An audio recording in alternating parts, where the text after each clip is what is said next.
Pelajaran yang keenam. Pelajaran yang kelima kemarin adalah menjelaskan tentang hak-hak persaudaraan. Sekarang pelajaran yang keenam, yaitu ad-darsus sadisu fi adabi talabil ilmi asyarifi. Pelajaran keenam adalah fi adabi, pada atau di dalam adab-adab talabil ilmi, menuntut ilmu asyarifi yang mulia. Syekh Muhammad Syakir, beliau di dalam bab ke-6 ini menjelaskan tentang adab-adab menuntut ilmu. Karena tidak mungkin seorang pencari ilmu itu kemudian tidak dihiasi dengan adab-adab menuntut ilmu. Karena nanti ilmu yang tidak dihiasi dengan adab, maka ilmu itu tidak akan pernah barokah, tidak akan pernah bisa memberikan panduan bimbingan kepada kehidupan dia. Kita itu menuntut ilmu kan supaya kehidupan kita ini dibimbing oleh ilmu. Nah, ilmu itu akan bisa mudah untuk kita amalkan manakala kita itu menuntutnya dengan adab-adab yang diajarkan oleh Allah dan Rasulnya. Supaya apa? Ilmu merasuk ke dalam hati kita dan bisa berbentuk amalan-amalan yang kita amalkan pada setiap harinya. Kita baca, qala musannif rahimahullah wa nafa'ana bi ulumihi fid dharain, ya bunayya, wahai anakku, aqbil ala talabil ilmi bijiddin wa nasyatin. Aqbil, yaitu tuntutlah, ala talabil ilmi, atas mencari ilmu. Bisa juga kejarlah, tuntutlah atas mencari ilmu, bijiddin wa nasyatin, dengan penuh kesungguh-sungguhan, wa nasyatin, dan kesemangatan. Wahris ala waktika, dan gunakanlah ala waktika, atas waktumu, atau boleh juga manfaatkanlah atas waktumu, ayyadhhaba minhu syai'un la tantafi'u fihi.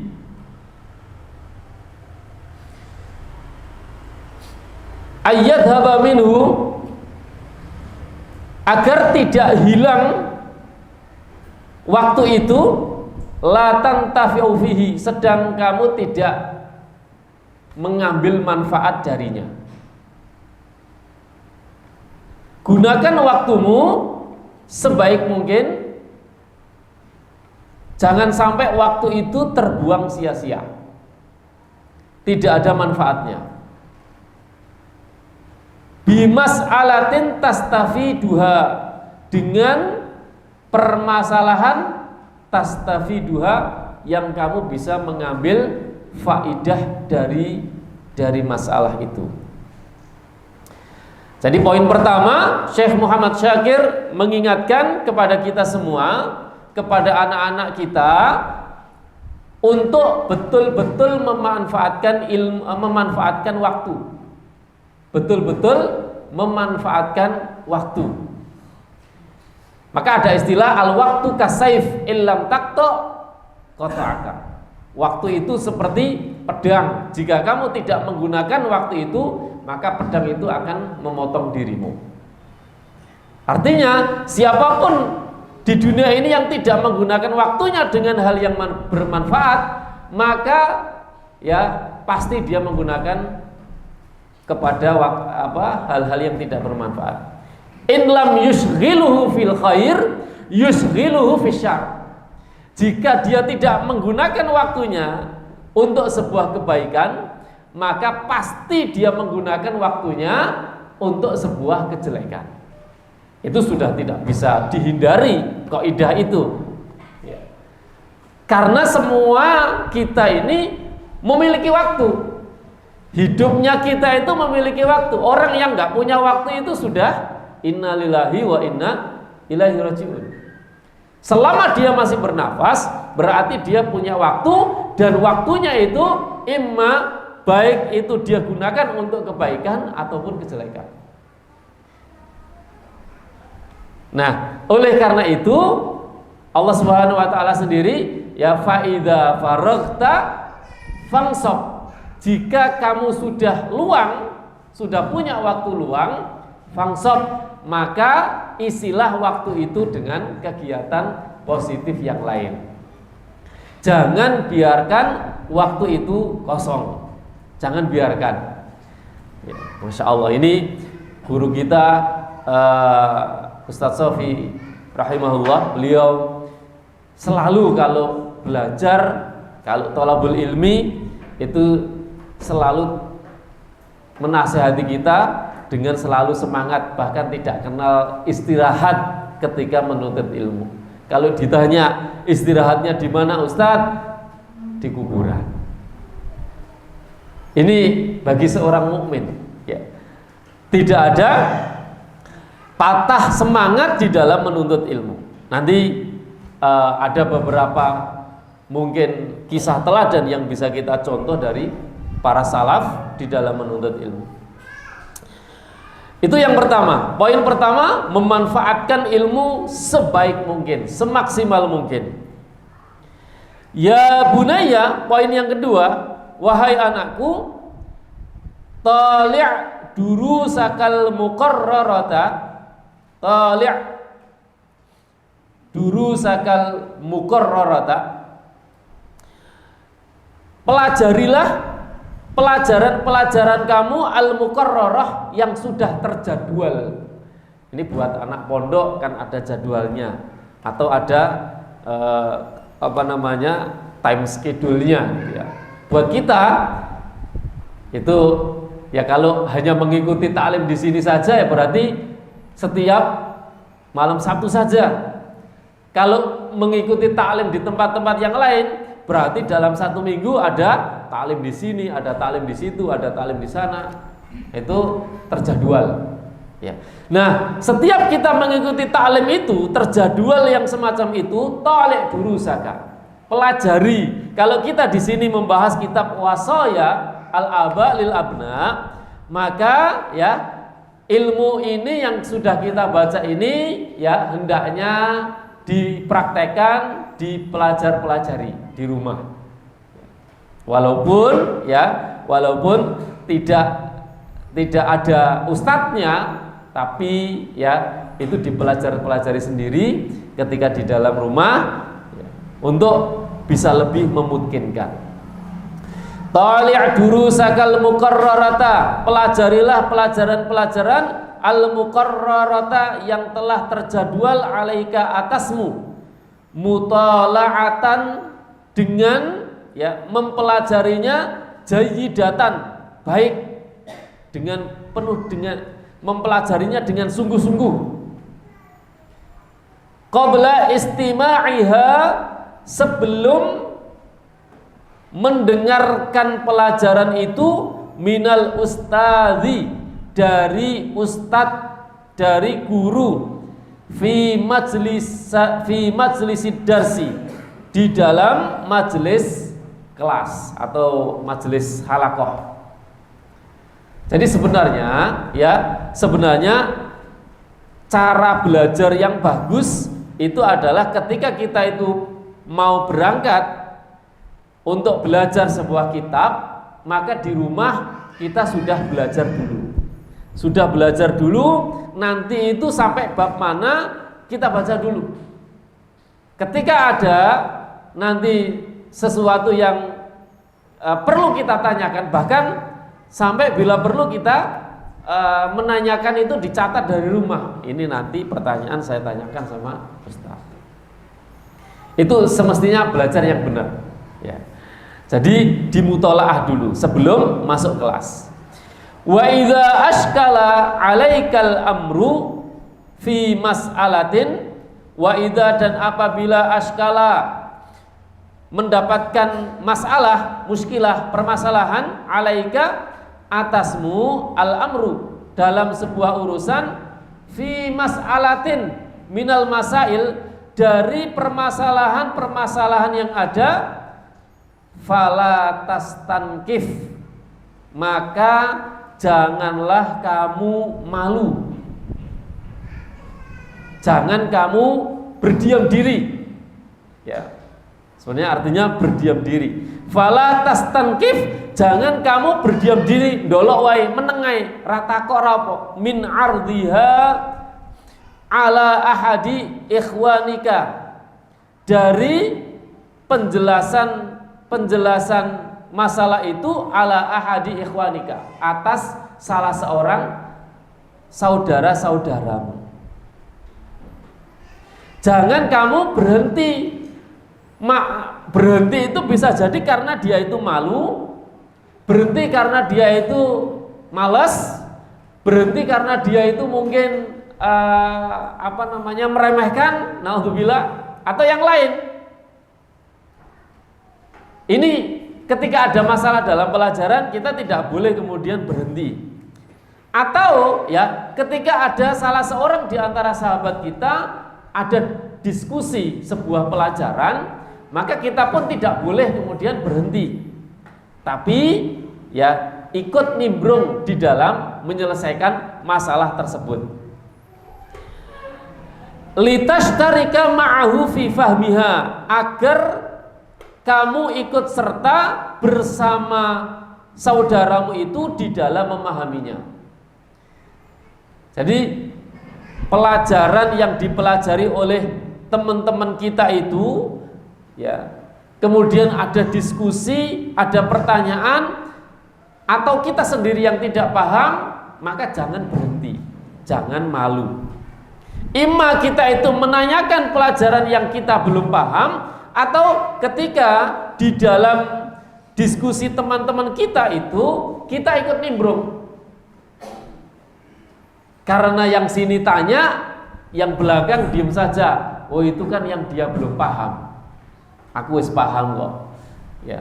Atau ada tugas diskusi, ya, satu sama yang lain dia tidak mau mendengarkan. Oh, itu kan diskusinya anak-anak itu, kita nggak perlu ikut. Nah, ini masya Allah. Maka ini berdasarkan hadis Rasulullah SAW juga, beliau bersabda, "Idza marartum biriyadil jannah farta'u." Jika kamu melewati taman-taman surga, maka mampirlah. Jangan berdiam diri berlalu gitu aja. Mampirlah. Ya. Qalu wa ma riyadul jannah? Para sahabat bertanya, apa itu riyadul jannah, taman-taman surga ya Rasulullah? Taman surga itu adalah majalisud dzikri, majelis-majelis yang disebut ayat-ayat Allah, hadis-hadis Rasulullah Shallallahu Alaihi Wasallam. Maka kita ini disunahkan ketika melewati sebuah pengajian, majelis taklim, disunahkan untuk mampir. Ketika nggak ada kesibukan yang lain yang mendesak, mampirlah. Wala tantakil min mas'alatin, dan janganlah kamu berpindah min mas'alatin, dari sebuah masalah, ila ukhra, kepada masalah yang lain,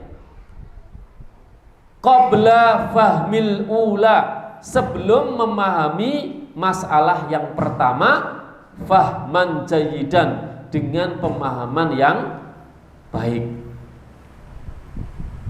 Maka disinilah ya kenapa di Al-Iman ini itu berangkatnya memakai sistem taksil yang dulu dibawa oleh Ustadz Sudarisman Ahmad, yang sekarang beliau ada di Solo ya. Beliau membawa sistem taksil ini dari hasil kuliahnya dia di Riyadh kalau tidak salah.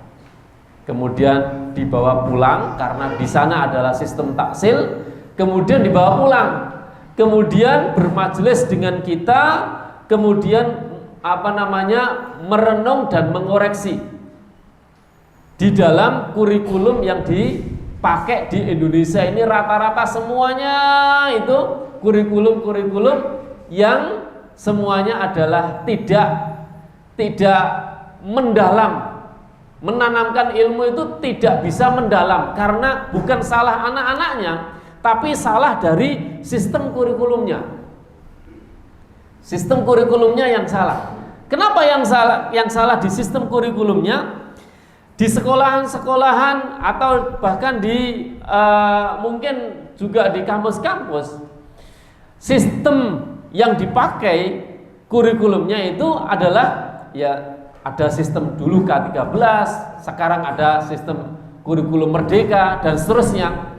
Itu adalah dalam satu hari itu menghabiskan atau ada terjadwal pelajaran sebanyak 4 sampai 5 pelajaran atau bahkan sampai 6 pelajaran. Satu hari ada pelajaran PPKN, ada pelajaran IPS, ada pelajaran IPA, ada pelajaran matematika, ada pelajaran apalagi biologi gitu ya. Terus akidahnya satu gitu ya. Nah, besok lagi ya itu berbeda lagi pelajarannya. Besok lagi ada pelajaran olahraga, ya PJK, ada pelajaran fikih, ada pelajaran imla, ada pelajaran apalagi beda. Nah, setiap hari itu terkadang berbeda itu pelajarannya, sampai ketemu hari Sabtu lagi itu ketemu hari pelajaran yang dipelajari di hari Sabtu kemarin. Sehingga ya ketika ditanya pelajaran hari Sabtu yang kemarin sudah lupa, sudah 1 minggu yang lalu. Ya. Terus habis itu semesternya itu sekian bab, setengah semester separuh kitab begini, ada sekitar 7 atau 8 bab dalam setengah semester. Diujikan dalam soal 20 soal atau 30 soal. Nah, ini ya ketika setelah kita merenung tidak kemudian memperdalam ilmu kepada anak. Karena anak itu akan cepat lupa. Bagaimana enggak lupa? 1 pekan itu pelajarannya berbeda, sehingga ketemu pekan berikutnya itu yang ditanyakan sudah lupa. Karena dia 1 pekan sekali ketemu pelajaran itu. Akidah di hari Sabtu, ketemu akidah lagi, ya di hari Sabtu lagi.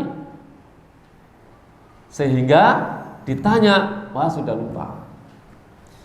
Nah, sedangkan sistem taksil ini itu adalah tidak berpindah, sebagaimana yang dijelaskan oleh Syekh Muhammad Syakir, tidak berpindah kepada satu pelajaran ya ke pelajaran yang lain kalau pelajaran yang sebelumnya itu belum paham.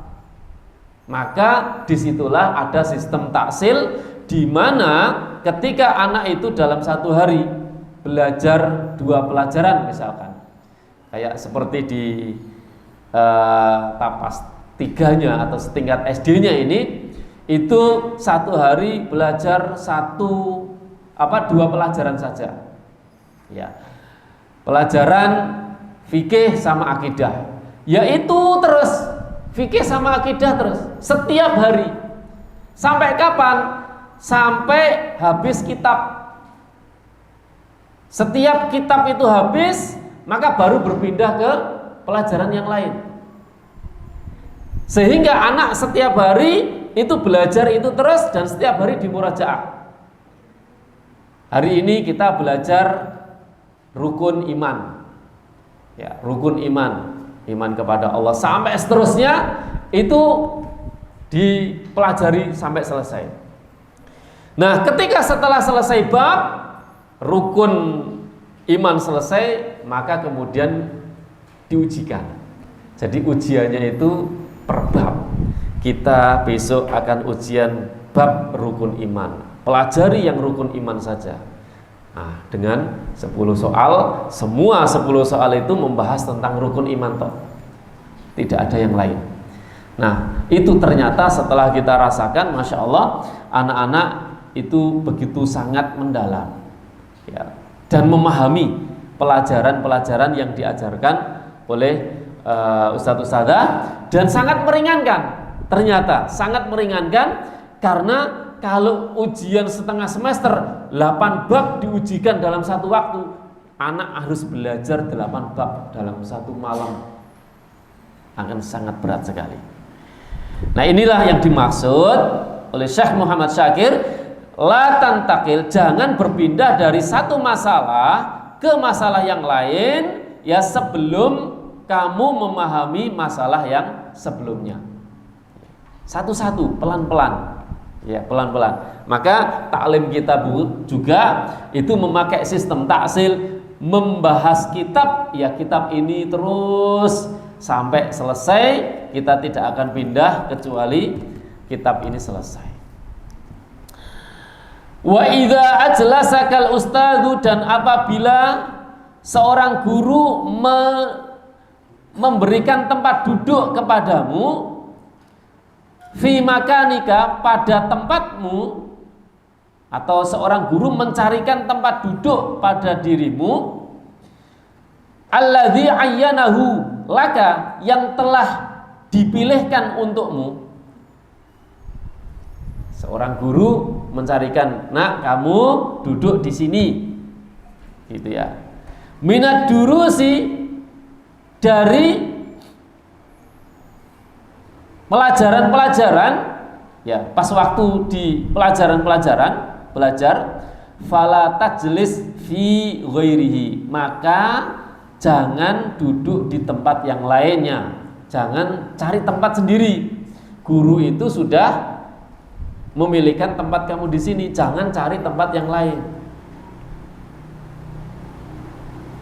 Wa idza ta'adda 'alaika ahadu ikhwanika, dan apabila ta'adda 'alaika ahadu, seseorang saudaramu, ta'adda 'alaika, menempati tempat dudukmu, bil julusi, ya, menempati atau merebut lah bahasanya. Ta'adda itu penentangan sebenarnya, tapi tepatnya di sini, ya, merebut tempat dudukmu, gitu ya. Bil julusi fihi fala tunazi'hu, maka janganlah kamu tunazi'hu, melawannya. Wala tusyatimhu, dan jangan kamu mencelanya. Iki ora tempat dudukmu, iki nggonku, ya, dan seterusnya. Jangan.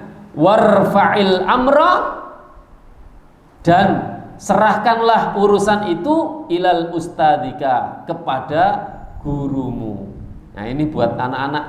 Ini kita praktekkan pada anak-anak, ya, dan anak-anak itu ketika diatur sama ustadz-ustadzahnya, maka alhamdulillah terkondisikan, diberikan kesadaran, ya, nah, ayo di sini nggak boleh rebutan tempat duduk.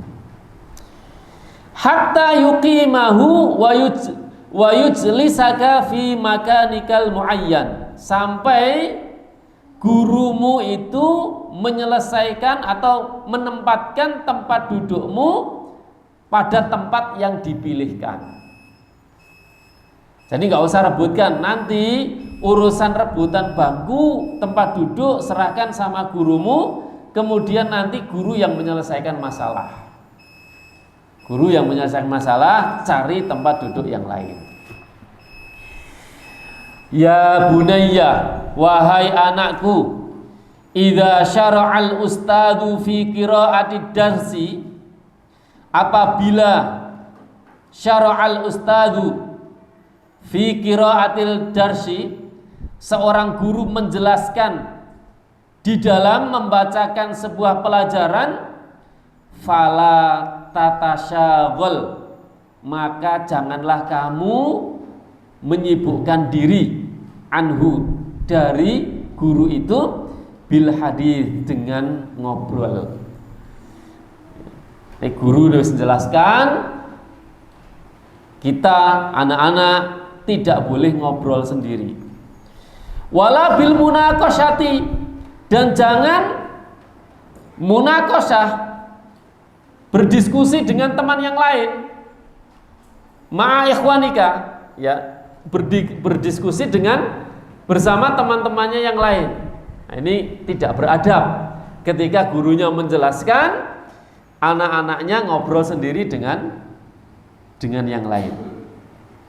Wasghi ila ma yaquluhu, dan perhatikanlah atau fokuslah kamu ila ma yaquluhul ustadzu, kepada apa yang dikatakan atau dijelaskan oleh seorang guru.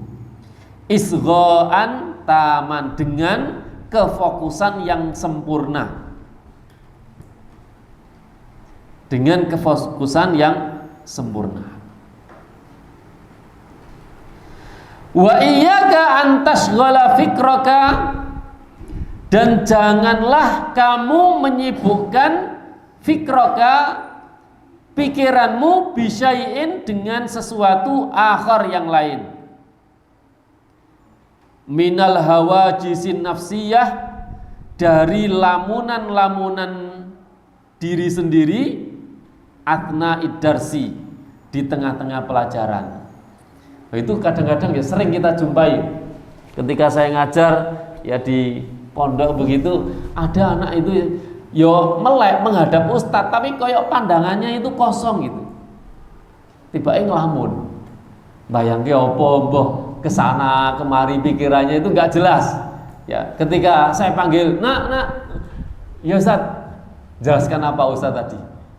Lengah-lengah, nggak paham. Nah ini ngelamun, ya, ngelamun. Ini nggak boleh, harus fokus. Wa idza ashkalat 'alaika mas'alatun, jika kamu mendapatkan sebuah permasalahan dalam masalah, mendapatkan problem dalam sebuah masalah, ba'da takririha, setelah dijelaskannya pelajaran itu, fatlub minal ustadi bil adab, maka mintalah kepada ustadz dengan adab yang baik, wal kamali, ya, dengan adab yang sempurna dan kesempurnaan, i'adataha, untuk mengulangi penjelasannya. Ustadz, mohon maaf, saya belum paham yang ini Ustadz. Jadi ada sopan santun, ya, termasuk anak-anak kita ini di pondok ketika izin minum di kelas, Ustadz astadzin lisyirab, Ustadz izin untuk minum, dan seterusnya. Nah ini adab, ya, adab. Begitu juga kalau pengen mengulangi penjelasan, tolong Ustadz jelaskan yang ini, saya belum paham Ustadz. Wa iyyaka an tarfa'a, dan jangan sampai kamu mengangkat sautaka, suaramu, ala ustadzika, di atas suara atau di atas atau di depan gurumu. Au tunazi'ahu, atau kamu membantahnya. Idza a'radha, idza a'radha anka, jika gurumu itu berpaling darimu, walam yaltafit, dan tidak memandang ila qaulik, atau tidak memperhatikan atau mendengarkan kepada perkataanmu.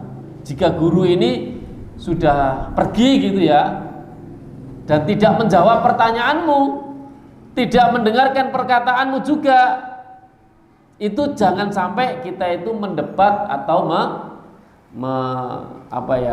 mencela. Termasuk anak-anak kita ini, ya, adabnya kepada guru itu tidak boleh kemudian sesuatu yang tidak dia sukai kemudian mencela, melawan, dan seterusnya. Ya bunayya, wahai anakku, idza kharajat tilmidu, apabila seorang murid telah keluar an haddil adab, dari batasan adab, berarti melampaui batas, ya tidak beradab lagi.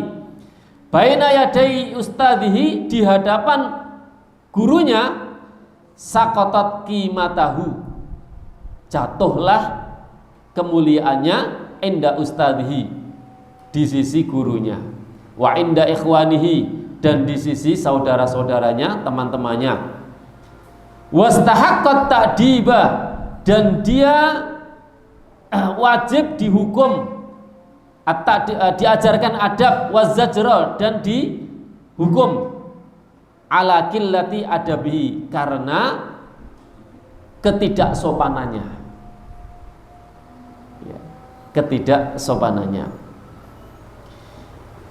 Idza lam tahtarim ustadzaka, jika kamu tidak menghormati gurumu, fauqa ihtiramika, di atas kehormatanmu, penghormatanmu, li abika, kepada orang tuamu, untuk orang tuamu, lam tastafid min ulumihi, kamu tidak akan bisa mengambil faidah dari ilmunya, wala min durusihi syai'an, dan juga tidak bisa mengambil manfaat pelajaran sesuatu pun dari situ. Ikhwani fiddin rahimani wa rahimakumullah, saya ingin sedikit ya menambahi keterangan-keterangan dari apa yang sudah dijelaskan oleh Syekh Muhammad Syakir tentang kesemangatan kita di dalam menuntut ilmu.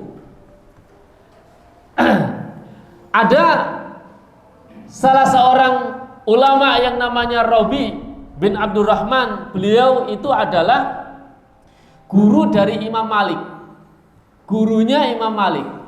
Beliau dituturkan oleh Imam Malik, pada suatu saat guruku ketika mau menuntut ilmu, dia kehabisan uang,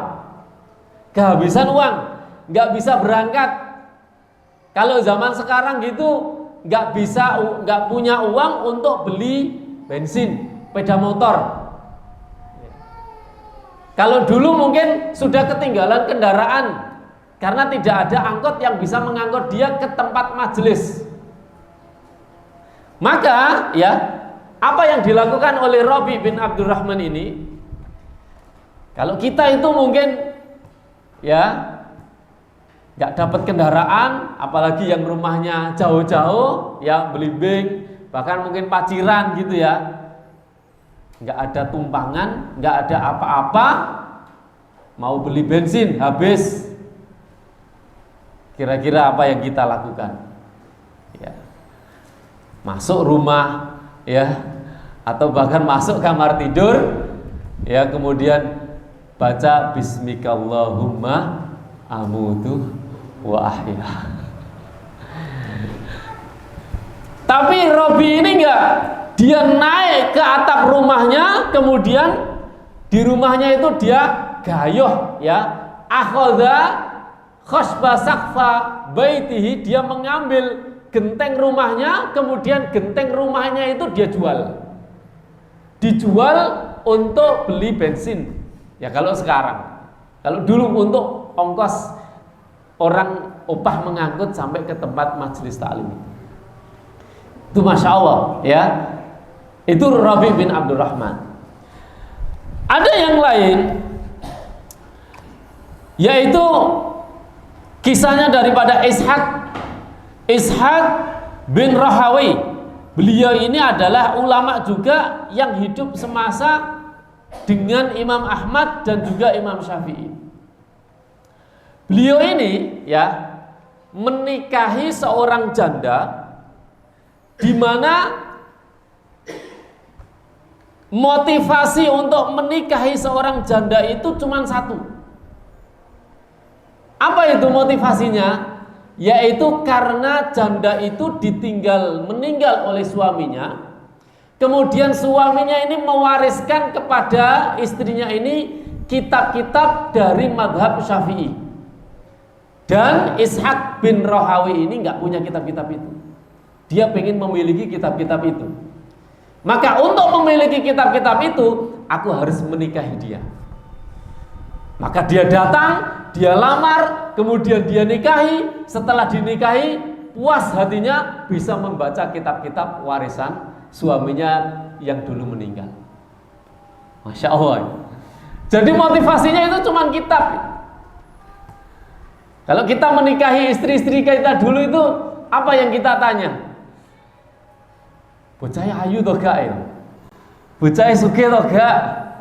Bocahnya putih toh ireng? Gitu ya, kira-kira. Nah, ini motivasinya itu kitab. Masya Allah, luar biasa. Ada ulama yang lain yang namanya Hisham ad-Dimashqi. Hisham ad-Dimashqi ini adalah gurunya dari Imam Bukhari. Hisham ad-Dimashqi. Beliau ini kata diceritakan oleh Imam Malik, Hisham ad-Dimashqi ini untuk menempuh perjalanan dari Damaskus untuk supaya bisa sampai belajar dengan Imam Malik di Madinah.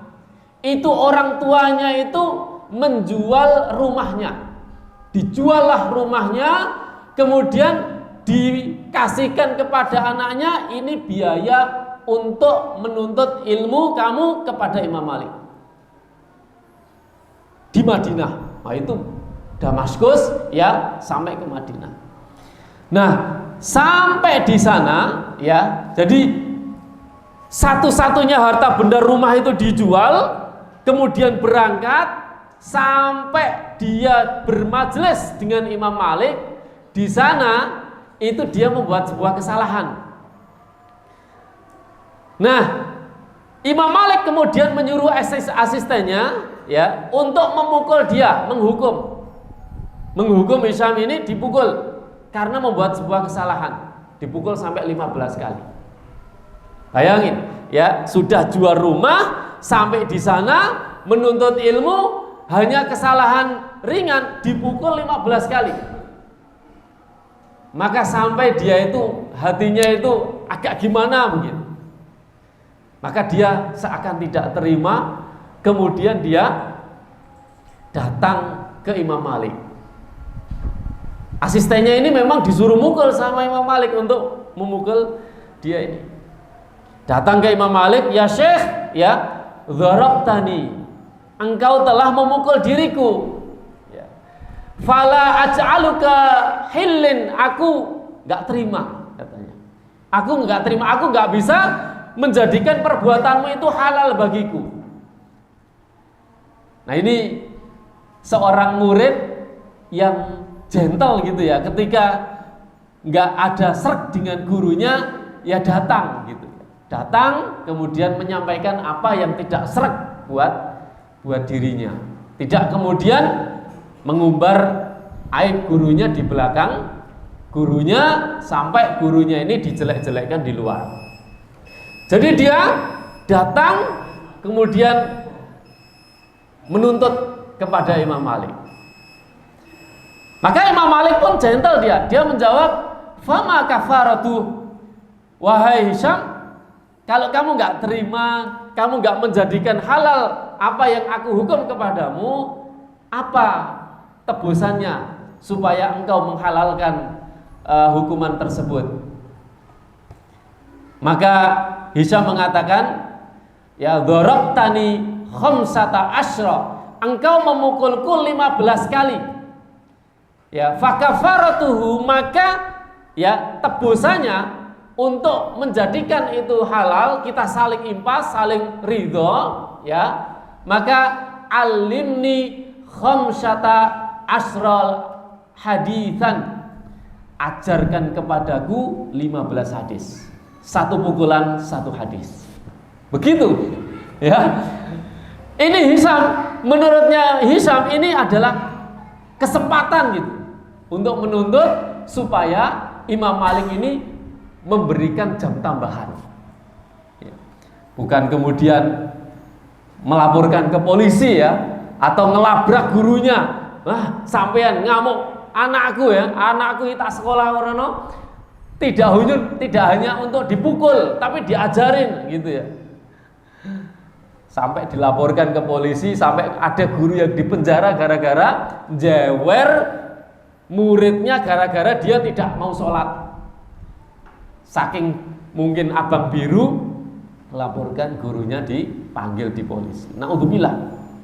Nah, orang tua semacam ini jelas ilmunya tidak akan pernah berbarokah, ilmu anaknya nggak akan pernah berbarokah. Jadi Hisam ini menuntut, ya Syekh, alimni khamsata asyra haditsan, ajarkan aku 15 hadis sebagai bentuk kafarohnya panjenengan mukul aku 15 kali. Baik kalau begitu, khairan, baik aku ajarkan. Diajarkan, dibacakan 15 hadis oleh Imam Malik, ya, sampai ke 15 hadis ini semuanya dipahami dengan baik oleh Hisam. Maka kemudian setelah selesai paham, dia dapat ilmu baru, dapat pelajaran-pelajaran hadis baru yang tidak didapat oleh murid-murid yang lain. Maka apa kata Hisam? Kata Hisam, ya Syekh, zidni fil darbi, zidni fil ilmi. Ya Syekh, ya, pukul aku lagi, sekali kamu pukul, ajarkan aku satu hadis. Ayo Syekh, pukul aku nih, ya, engkau panjenengan ajarkan satu pukulan satu hadis. Aku rela, katanya. Masya Allah. Kira-kira ada murid hari ini yang seperti itu? Atau orang tuanya, ya, orang tuanya, Ustadz, ini pukulan lagi Ustadz. Kalau memang bayarannya hadis, ya saya mau anak saya dipukul terus, ben anak saya paham hadis gitu. Ini Masya Allah. Zidni fil darbi, zidni fil ilmi, zidni fil hadis. Ini luar biasa, ya, para salaf dahulu itu. Maka itulah gambaran semangatnya para salaf di dalam menuntut ilmu. Kemudian Imam Malik, udah pulang, sudah cukup. Nah ini untuk motivasi kita agar supaya kita ini tidak kemudian memandang bahwa apa yang setiap kali dilakukan oleh seorang guru kepada murid itu adalah dipandang sebuah kejelekan atau sebuah kekerasan. Ya, sesungguhnya semua itu adalah untuk pendidikan di dalam anak-anak kita atau kita semua. Nah, ini ya pun seperti itu. Penghormatan kita kepada guru atau kepada seorang guru yang mengajarkan anak-anak kita itu haruslah kita hormati kalau kita pengen ilmu yang didapat anak-anak kita itu menjadi berkah. Tapi kalau tidak, maka ilmu yang didapat oleh anak-anak kita ini tidak akan menjadi berkah. Bagaimana keberkahan itu ada manakala gurunya itu tidak ridho dengan kelakuan atau dengan adab anaknya atau dengan adab orang tuanya. Ini naudzubillah min dzalik. Saya kira sampai di sini dulu, kita cukupkan. Insya Allah kita lanjutkan separuhnya minggu depan, insya Allah. Barangkali ada yang ingin disampaikan atau tambahan? Nggih, Pak Labib, monggo. Di sini ada kalian iyakan dan janganlah kalian memakan. Wa iyaka apabila ada dengan di dalam surat Al-Fatihah iyakan di sini kan mengingati janganlah kalian. Tapi dalam surat Al-Fatihah hanya kepadamu aku menjual dan iya. Jadi memang ya tergantung daripada konteks kalimat, siap jumlah kalimatnya itu seperti apa. Ya. Kalau di dalam surat Al-Fatihah itu konteksnya adalah tauhid, yang dibicarakan adalah bab masalah ibadah. Nah, iyyaka na'budu, hanya kepadamu, ini adalah sebuah pembatasan, ya, tahdid, pembatasan dan pengecualian. Artinya aku beribadah tidak hanya tidak kepada yang lain, tapi dibatasi hanya kepadamu. Itu karena ibadah. Dan ini adalah ya, ibadah adalah satu-satunya memang ditujukan kepada Allah. Kalau di sini iyyaka antarfa, ya, di sini jangan kamu mengangkat, sekali-kali jangan kamu mengangkat. Ya, ada kata-kata yang sama, tapi karena konteksnya setelahnya itu adalah bab masalah, membahas sebuah permasalahan, maknanya itu jangan sekali-kali kamu mengangkat ya masalah itu ya, atau suaramu ya. Kalau di sini berbicara tentang suara, jangan sekali-kali kamu mengangkat suaramu atas gurumu. Artinya di sini ya ada sebuah penekanan dan pembatasan ya, yaitu yang tidak boleh diangkat dari dirimu adalah suaramu. Suaramu jangan sampai diangkat di depan gurumu. Jadi makna di sini itu jangan sekali-kali kamu. Ya. Jadi ada sebuah penekanan. Tergantung dilihat dari konteks kalimat. Ya. Kalau saya bilang di sini iyyakum bil khuruji minal musalla, iyyakum bil khuruji minal musalla, kalian jangan sampai keluar dari musalla. Itu hanya tata bahasa ya, tergantung dilihat dari setelahnya berbicara masalah apa, itu ya disesuaikan dengan maknanya. Wallahu a'lam bishawab. Yang lain? Sampun nggih? Alhamdulillahirabbil alamin. Kita cukupkan. Nakhtatim, kita tutup dengan doa kafaratul majelis. Subhanaka Allahumma bihamdika asyhadu an la ilaha illa anta astaghfiruka wa atubu ilaik. Terakhir ikhwan sekalian rahimani wa rahimakumullah, kami mengabarkan bahwa insyaallah minggu depan Pondok Pesantren Al-Iman Putri akan memulai pembangunan di lantai 3 yang sempat mungkin hampir 2 tahun berhenti pembangunannya, dan kemudian kita targetkan sebelum bulan rendeng ya, bulan hujan, bisa diusahakan selesai, karena kalau hujan itu belum selesai atau bahkan belum digarap, kasihan anak-anak ya, mereka akan kehujanan karena hujan pasti masuk lewat tangga-tangga yang belum dibangun atapnya. Oleh karena itu ya, barangkali ikhwani fiddin rahimakumullah semuanya bisa membantu dalam menyebarkan informasi ini, juga bisa membantu dalam bentuk wakaf apapun ya, dipersilahkan untuk bisa menghubungi Ustadz Wahyu atau Ustadz Khairil dalam majelis taklim ini.